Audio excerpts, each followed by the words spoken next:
Assalamualaikum warahmatullahi wabarakatuh. Shalom, salam sejahtera, Om Swastiastu, Namo Buddhaya, salam kebajikan. Kami mahasiswa dari Universitas Nusa Cendana, Fakultas Keguruan dan Ilmu Pendidikan, Program Studi Pendidikan Ekonomi Semester 2 Kelompok 4. Video ini dibuat untuk memenuhi salah satu tugas dalam mata kuliah Budaya Lahan Kering, Kepulauan, dan Pariwisata dengan dosen pengampu Bapak Jusuf Arianto Amheka SPMLI. Kami dari kelompok 4 terdiri dari 6 anggota kelompok yang masing-masing bekerja sama dalam memenuhi tugas dengan 5 poin materi, yaitu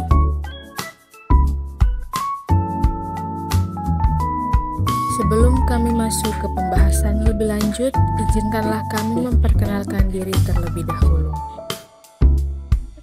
Yang pertama, Andreas Ledo dengan NIM 2301080075. Yang kedua, Desi Riani Murni dengan NIM 2301080036. Yang ketiga, Octavia Faot dengan NIM 2301080053. Yang keempat, Indaisari Atika Natonis dengan NIM 2301080003. Yang kelima, Selvi Yunita Toleu dengan NIM 2301080062. Dan yang terakhir, Syafika Nuari dengan NIM 2301080112. Saya akan menjelaskan pengertian kebocoran pariwisata. Kebocoran ekonomi atau dikenal sebagai kebocoran pariwisata adalah ketika pendapatan yang dihasilkan dari peristiwa hilang dari perekonomian negara lain. Sebaliknya, pendapatan tersebut bocor ke negara lain. Kebocoran pariwisata terjadi ketika dana turis disalurkan ke bisnis dan perusahaan yang bukan warga negara lokal di tempat yang dikunjungi. Di banyak negara di dunia, perusahaan asing dan internasional mungkin merupakan satu-satunya entitas yang memiliki modal untuk berinvestasi pada fasilitas pariwisata seperti hotel dan resort. Baik, materi berikut adalah jenis-jenis kebocoran pariwisata. Ada 3 jenis kebocoran pariwisata yang paling utama, yaitu kebocoran eksternal, kebocoran internal, dan kebocoran tak terlihat. Baik, yang pertama, kebocoran eksternal. Kebocoran eksternal adalah kebocoran yang terjadi akibat pengeluaran pada sektor pariwisata yang terjadi di luar destinasi, di mana pengeluaran tersebut berhubungan dengan industri lokal. Kebocoran eksternal dapat terjadi disebabkan oleh satu investor asing, di mana mereka membangun infrastruktur dan fasilitas pariwisata pada negara yang sedang berkembang, sehingga profit dan pembayarannya dilakukan di luar negeri. 2. Arus uang bisnis. Pariwisata langsung terjadi di luar negeri, dikarenakan booking bisa dilakukan di luar negeri, ataupun bisa juga terjadi secara online. Wisatawan yang datang dengan maskapai penerbangan asing, cruise ship atau kapal pesiar, atau bentuk usaha lain yang dimiliki oleh orang asing. Kebocoran eksternal yang berhubungan dengan penanaman modal asing dalam pembangunan fasilitas pariwisata.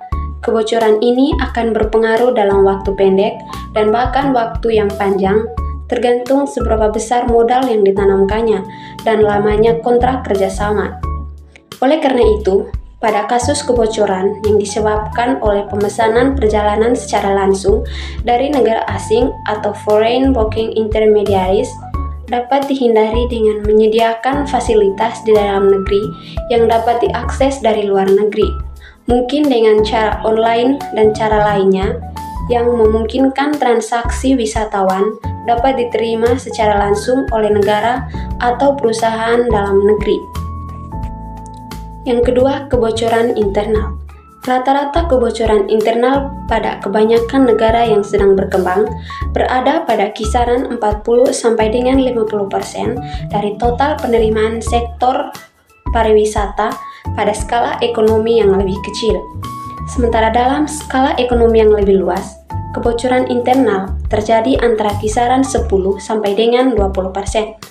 Kebocoran internal dominan disebabkan oleh penggunaan komponen impor yang diukur secara domestik.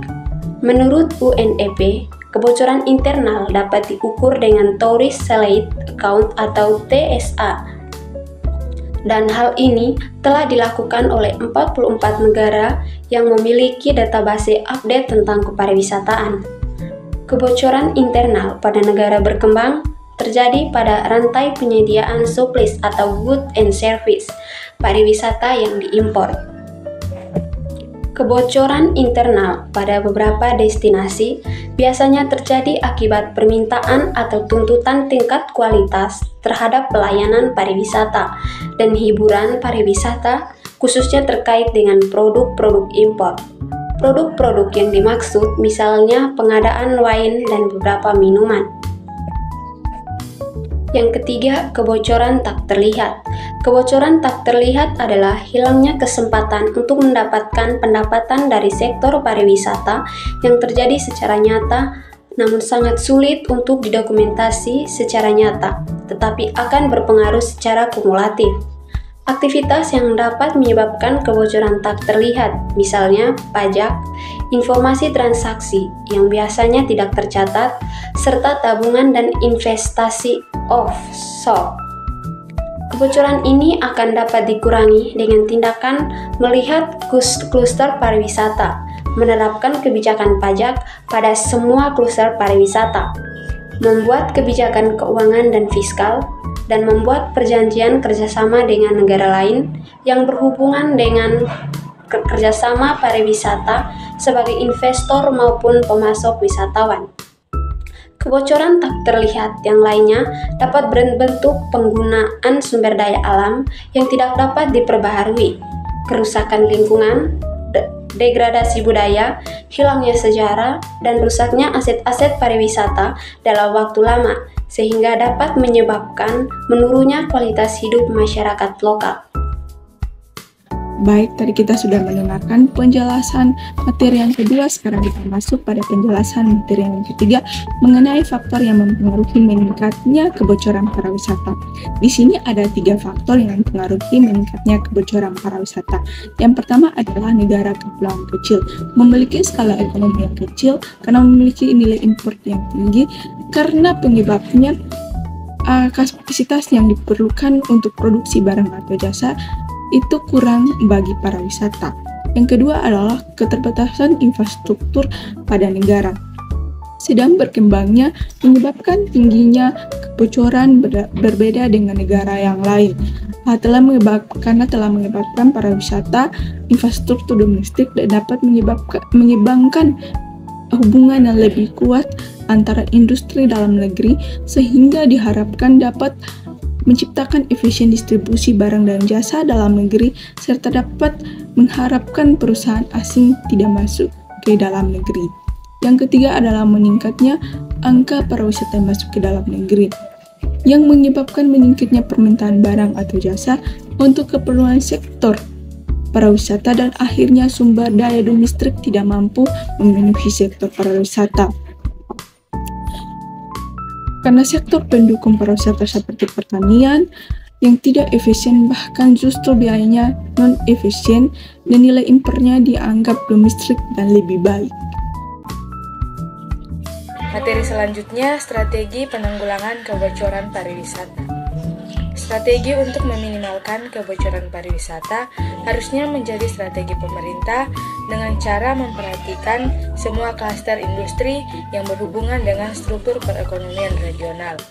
Strategi klaster dilakukan dengan memberikan peran kepada pemerintah baik secara nasional maupun provinsi, secara fleksibel untuk memainkan perannya dalam pembangunan pariwisata. Fleksibilitas pemerintah dapat menciptakan kreativitas dan keberlanjutan pembangunan dan pemasaran pariwisata. Di saat yang sama, pemerintah juga harus mampu menciptakan pilihan untuk melakukan intervensi yang dapat diterima oleh semua stakeholder pariwisata untuk berkreasi dan menciptakan aturan dunia usaha yang kondusif pada sektor pariwisata. Campur tangan pemerintah diperlukan pada semua level struktur klaster yang terbagi menjadi 3 level sebagai berikut. Yang pertama, export level, yaitu campur tangan pemerintah pada level ini didasarkan pada kenyataan bahwa pertumbuhan dan perkembangan industri pariwisata memiliki persamaan input seperti kebutuhan tenaga kerja, teknologi, pendanaan, infrastruktur pada sebuah struktur yang harus diatur sedemikian rupa untuk meminimalkan terjadinya kebocoran. 2. Regional supplier level, yaitu campur tangan pemerintah juga diperlukan untuk memfasilitasi provider asing, di mana provider asing diperlukan untuk menyediakan komponen yang tidak mampu disediakan oleh provider domestik. Kebutuhan barang dan jasa inilah yang menarik masuknya supplier asing ke regional dengan tingkat kebocoran yang sekecil mungkin. Dan yang ketiga, ekonomi input level, yaitu campur tangan pemerintah pada level ini diperlukan bagi semua pihak untuk menyediakan landasan bisnis. Organisasi swasta dan pemerintah atau agen yang lainnya memerlukan landasan untuk menjalankan bisnisnya, sehingga diperlukan dukungan pendidikan dan pelatihan, inovasi, pendanaan, infrastruktur, dan informasi, iklim usaha seperti pajak, aturan administrasi, dan jaminan kualitas hidup. Pemerintah juga dapat meminimalkan terjadinya kebocoran eksternal dengan cara membuat model kontrak kerjasama bagi perusahaan pariwisata dengan investor asing dan supplier dengan perjanjian atau kesepakatan internasional yang berpihak pada sektor pariwisata regional atau domestik. Pemerintah harus juga dapat menyediakan sistem yang mendorong pemberdayaan tenaga kerja lokal atau human resource system, sehingga mendorong adanya inovasi pada industri pariwisata atau innovation system. Pemerintah juga harus dapat menjamin keberlanjutan pemasaran destinasi atau capital market system. Pembangunan infrastruktur fisik yang baik dapat menciptakan efisiensi distribusi barang dan jasa dalam negeri. Pemerintah juga diharapkan dapat menjamin iklim bisnis yang kondusif dengan menjamin adanya stabilitas politik dan keamanan yang terjamin. Dan pada akhirnya, pembangunan pariwisata dapat menciptakan terwujudnya kualitas hidup yang lebih baik bagi semua stakeholder pariwisata. Materi berikutnya, dampak positif dan negatif dari pembangunan pariwisata. Pembangunan sektor pariwisata di berbagai belahan dunia ini telah berdampak pada berbagai dimensi kehidupan manusia. Tidak hanya berdampak pada dimensi sosial ekonomi semata, tetapi juga menyentuh dimensi sosial budaya, bahkan lingkungan fisik. Dampak terhadap berbagai dimensi tersebut bukan hanya bersifat positif, tetapi juga berdampak negatif. Yang berikut, dampak positif dari pembangunan pariwisata akan dibagi menjadi 7 bagian. Yang pertama, pendapatan valuta asing. Sektor pariwisata memiliki pengeluaran yang dapat menyebabkan perekonomian masyarakat lokal menjadi stimulus berinvestasi, sehingga sektor keuangan bertumbuh sering bertumbuhnya sektor ekonomi lainnya. Yang kedua, kontribusi untuk pendapatan pemerintah. Pariwisata yang berkembang memiliki kontribusi untuk pendapatan pemerintah, seperti kontribusi langsung melalui pungutan pajak daripada pekerjaan di bidang pariwisata. Yang ketiga, penciptaan lapangan pekerjaan. Perkembangan pariwisata dapat menciptakan lapangan pekerjaan atau peluang usaha bagi masyarakat dalam bidang industri pariwisata seperti akomodasi, restoran, dan lain-lain. Yang keempat, pembangunan infrastruktur. Perkembangannya sektor pariwisata dapat mendorong untuk pemerintah melakukan pembangunan infrastruktur untuk memenuhi kebutuhan pariwisata. Yang kelima, dengan demikiannya, kesenian oleh wisata membuat penduduk lokal menjadi untuk mendalami seni tari dan seni budaya sendiri secara lebih mendalam. Yang keenam, konservasi dan preservasi. Pada daerah alam seperti cagar alam, kebun raya, suaka, marga satwa. Yang ketujuh, pengenalan administrasi dan organisasi pada daerah wisata atau daerah yang dijadikan objek wisata, sehingga daerah tersebut tertata dengan rapi dan banyak dikunjungi wisata asing dan lokal. Selanjutnya, dampak negatif dari pembangunan pariwisata. Yang pertama, kebocoran. Kebocoran dalam perkembangan pariwisata di daerah wisata biasanya terjadi ketika terhadap permintaan peralatan yang berstandar internasional, namun belum tersedia di negara tersebut sehingga perlu mendatangkan peralatan dari negara lain. Yang kedua, wisata kantong. Wisata kantong merupakan wisata yang dilakukan hanya sebagai tempat persinggahan, seperti contoh, kapal pesiar singgah di suatu destinasi wisata tanpa menginap, sehingga manfaat untuk wisata tersebut rendah. Yang ketiga, biaya infrastruktur. Pembangunan sektor pariwisata yang berstandar internasional dapat menjadi beban biaya bagi pemerintah, sehingga dapat menimbulkan biaya pajak untuk pembangunan meningkat. Yang keempat, inflasi. Permintaan terhadap barang dan jasa dari wisatawan yang meningkat dapat harga secara beruntun meningkat. Inflasi yang dapat berdampak negatif bagi masyarakat lokal karena pendapatan yang diusahakan tidak sesuai. Yang kelima, adanya modifikasi tarian-tarian sakral yang seharusnya hanya dipentaskan di tempat suci tetapi dipertunjukkan terhadap wisata. Yang keenam, pembangunan sampah secara sembarangan oleh para turis. Yang ketujuh, pencoretan pada dinding, bagian dari tugu-tugu bersejarah maupun dinding-dinding candi oleh orang-orang yang menjunjung tempat tersebut. Kedelapan, ketidakmampuan infrastruktur atau fasilitas-fasilitas untuk menampung jumlah wisatawan pada musim tertentu sehingga timbul polusi dan kemacetan di daerah wisata. Kesimpulan, kebocoran tidak dapat dihindari pada kondisi pasar bebas atau liberalisasi perdagangan saat ini. Walau demikian, kebocoran pariwisata dapat diminimalkan dengan berbagai cara dan strategi.